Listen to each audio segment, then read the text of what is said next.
bronze-forged wheels parked inside a showroom flanked by a Bentley and a Mercedes-AMG aren't an accident.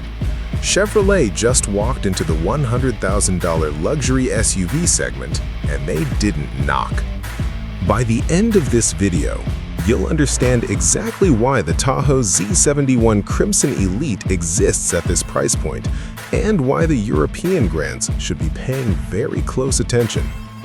There's one decision inside this cabin that no American full-size SUV has made before at the factory level. It's not the screen, it's not the leather, and once I tell you what it is, the $100,000 window sticker stops feeling aggressive and starts feeling calculated. Is this worth your money if you're currently driving a loaded Suburban, a Navigator, or a Cadillac Escalade? My answer is going to depend on which of those you're coming from, and I'll be direct about it. We're covering the exterior architecture, a cabin that genuinely competes above its price bracket, and a performance story that's getting very little attention right now. And the backstory here didn't start in a GM design studio. Here's what stands out first, and it's not the quad exhaust, and it's not the carbon diffuser. It's the aerodynamic body package as a factory system. Front splitter, side sill extensions, rear diffuser, active roof spoiler, all factory engineered as a cohesive Aero package on a body-on-frame SUV. That matters because it signals something specific. This platform was engineered with high-speed stability in mind, not just visual drama. At highway speeds above 75 miles per hour, a vehicle this tall and heavy is fighting significant lift forces at the front axle. A properly engineered splitter redirects airflow downward and reduces that lift, improving steering response and straight-line stability without adding suspension weight. Speculative TAC1, an active Aero management system where the rear spoiler adjusts its angle in real time based on vehicle speed and lateral load. At 45 miles per hour in a sweeping turn, it increases downforce angle. At 80 miles per hour on a straight highway, it flattens to reduce drag. Porsche Taycan does a version of this. No American full-size SUV does, until, reportedly, now. That's the exterior statement. The interior is where this vehicle makes its actual argument.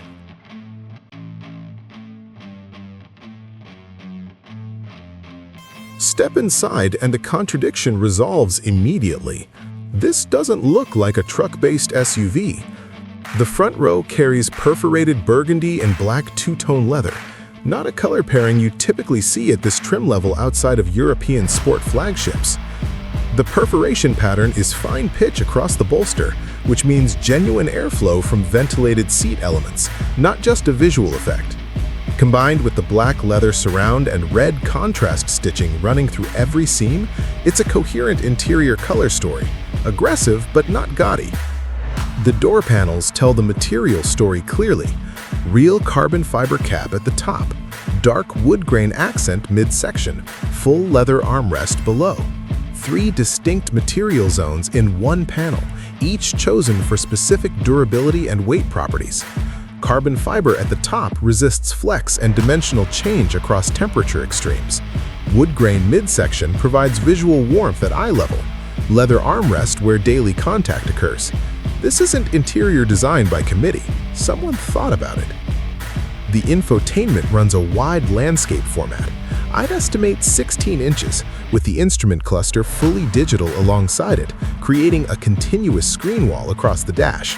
Speculative tech, too, a biometric driver profile system using the camera cluster in the dash housing to read the driver's seating position, eye level, and grip pressure, automatically adjusting seat bolster firmness, headrest angle, and steering column position within 90 seconds of entering the vehicle.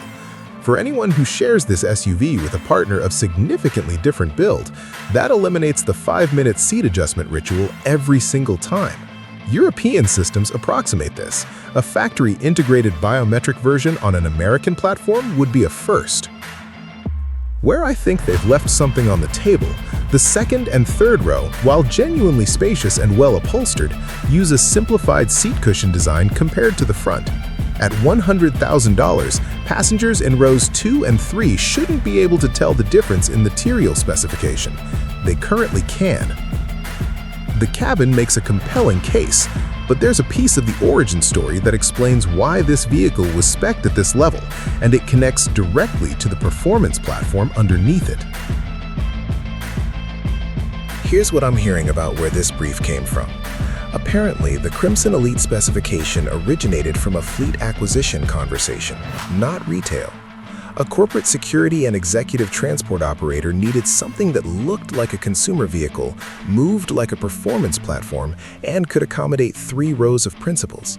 That requirement changed the suspension specification, the powertrain calibration, and, as you're about to see, the exterior Aero package. You've seen the exterior. The powertrain story is next. Start at the front. That grille is full blackout treatment, bow tie centered, horizontal bar structure, no chrome.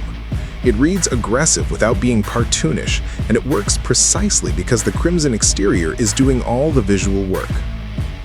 The LED lighting signature is sharp and distinctive from a distance, which matters for a vehicle in this segment, because recognizability at range is part of the ownership value proposition. Body length on the standard Tahoe platform runs approximately 210 inches, wheelbase 120 inches, with a 9.1-inch ground clearance rating. The Z71 package maintains usable ground clearance while the Aero package keeps the visual stance low. It's a proportional balance most full-size American SUVs don't achieve at this scale. Rear, quad exhaust exits, carbon fiber diffuser panel, and an integrated spoiler that carries the black roof treatment forward. The black roof-to-body contrast is doing real visual work here. It reduces the perceived height of the greenhouse, making the vehicle look lower and more planted than the standard Tahoe. The exterior makes a performance promise. Here's whether the powertrain delivers on it. Platform baseline. The 6.2-liter L87 V8 producing 420 horsepower and 460 pound-feet of torque through a 10-speed automatic. In a vehicle that curves around 5,800 pounds, peak output matters less than torque delivery behavior. The 6.2 sustains maximum torque from around 2,000 RPM, which means highway passing response is immediate. Not a gear hunt, not a turbo spool wait, just drive. Speculative Tech 3. Predictive Chassis Load Management, using forward camera data and navigation-grade information to precondition the magnetic ride dampers before a corner, grade change, or braking event. Standard MagneRide reacts within milliseconds of the disturbance. A predictive system using map data pre-stiffens the appropriate corners before the steering input even begins. For a 5,800-pound SUV carrying 3 rows of passengers, the difference in body motion control is not subtle.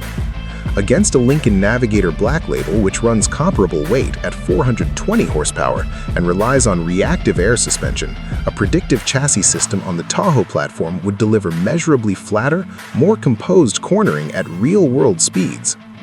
The performance case is solid. Whether the financial case holds up is the question that actually matters. Now, here's what I actually think, and I'm going to be completely straightforward with you. The executive transport brief I mentioned isn't marketing language. It's the reason the Aero package is factory engineered as a system rather than dealer-added bodywork.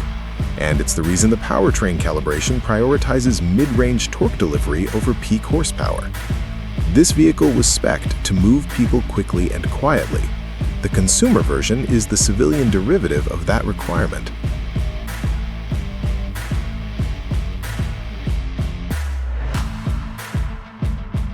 Pricing. Expect a window sticker between $94,000 and $108,000 depending on powertrain and package configuration. That puts it in direct range of a fully loaded Lincoln Navigator Black Label at $102,000 and a base spec Cadillac Escalade Sport at $98,000. Here's the relevant comparison.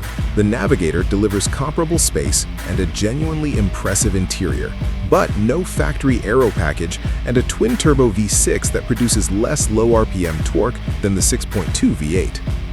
The Escalade delivers superior interior refinement at equivalent money, I'll be honest about that, but lacks the performance visual identity and the active Aero system this Tahoe carries. On depreciation, Premium specification, low-volume trim packages on full-size American SUVs have historically held value better than base trims of the same model. If you're planning a 4 to 5 year hold and trading in a current Tahoe or Suburban, the Crimson Elite's visual differentiation and specification level should protect the residual meaningfully. Here's the call. If you regularly transport clients, have a family that uses all 3 rows, and want a vehicle that projects genuine presence without a European badge premium, this is the strongest American option in the segment right now. If interior refinement is your absolute priority and performance presence is secondary, the Escalade Sport is still the more polished product at this money. The Tahoe earns its price, it just earns it differently. The Executive Transport Brief. The factory Aero system, the Predictive Chassis, it was never just a luxury upgrade. It was a capability specification, wearing a consumer exterior. At the Open, I said Chevrolet walked into the $100,000 segment without knocking. Having walked the full engineering story, I'd say they knocked. The European brands just didn't hear it yet. I genuinely like your perspective, especially if you've owned a Navigator, an Escalade, or a previous generation Tahoe at this price point. Drop it below. Crimson Elite versus the Escalade Sport head-to-head? That's the next one. If this kind of no-nonsense analysis is what you're here for, subscribe. See you then.